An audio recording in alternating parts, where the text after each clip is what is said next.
আমি আপনাদের কাছে কতগুলা বুকের কথা বলে দিব। দেখেন, আমি বলবো যে আমার যুবক ভাইরা এই যে দিন দুনিয়ার সমন্বয়ের জন্য আপনার কতগুলা বই পড়েন। ডক্টর মোহাম্মদ বিন আব্দুর রহমান আল আরিফি, তার লেখা বই এনজয় ইউর লাইফ। আপনি আপনার জীবনটাকে উপভোগ করেন। ইসলাম লা রুহবানিয়াতা ফিল ইসলাম, ইসলামের মধ্যে কোনো বৈরাগ্য নাই। আমরা পড়ি না, কোন বই পড়বো তাও জানি না, কোন বই আমাকে আনন্দ দিবে।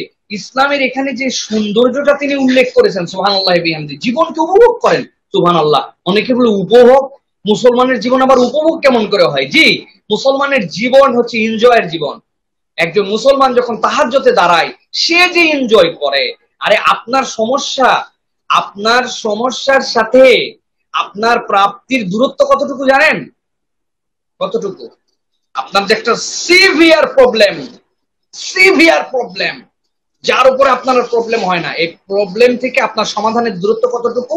ওয়াসজুদ ওয়াক্তারিব, সিজদার যতটুকু দূরত্ব এতটুকু। আল্লাহ বলছেন ওয়াসজুদ ওয়াক্তারিব। তুমি তোমাদের রবকে যদি চিনো, পৃথিবীর সব প্রবলেম আছে ওয়াসজুদ, তোমার যত প্রবলেম দূরত্বটা কেবল সিজদা পর্যন্ত। তোমার কপাল থেকে সিজদা, তুমি সিজদায় গেছো, তুমি তোমার রবের কাছে চলে গেছো। তোমার বসের কাছে সব প্রবলেম বলে ফেলছো। তোমার বস তো এমন বস, সবকিছু সমাধান করতে পারেন।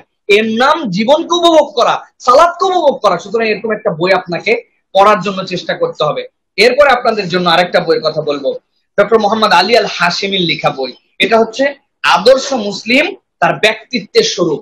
এভরিওয়ান, আপনাদের প্রত্যেকের কাছে এই বই রাখা উচিত আমি মনে করি।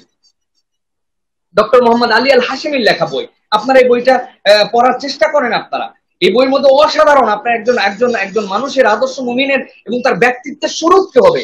মুসলিম কখনো ব্যক্তিত্বহীন হবে না, সরল হবে। কিন্তু মুসলমান কখনো একদম বোকা হবে না। মুসলিম জ্ঞানবান হবে, কিন্তু মুসলিম আবার চিটিং হবে না। এই যে ব্যক্তিত্বের স্বরূপ একজন মুসলিমের, দিন দুনিয়ার সমন্বয় আপনি কেমন করে করবেন, কিছু বই আপনাকে নলেজ অর্জনের জন্য পড়তে হবে। সর্বশেষ, বই তো অনেকেই পড়েন, আমি আমার ক্ষেত্রে পরামর্শ দিব আরেকটা, শয়তান যেভাবে ধোঁকা দেয়, তালবিসে ইবলিস, ইবনুল জাওজি রাহমাতুল্লাহ আলাইহির বল। সুবহানাল্লাহ।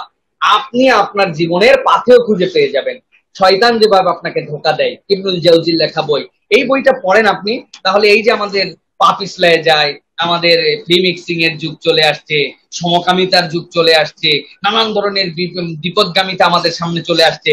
যে রংধনু আল্লাহর দেওয়া অন্যতম একটা নিয়ামত, আকাশের মধ্যে যে অতি বেগুনি এই রশ্মির থেকে 7টা রঞ্জন, এই রশ্মিগুলোর মধ্যে যে শেডিং এর মাধ্যমে আসে, সেইটাকে তারা আজকে তাদের প্রতীক হিসেবে ব্যবহার করে ফেলছে। তারা এই যে শয়তানের ধোঁকা যুগে যুগে যেভাবে, তিনি কোরআন হাদিসের আলোকে এই বিষয়গুলো উল্লেখ করেছেন।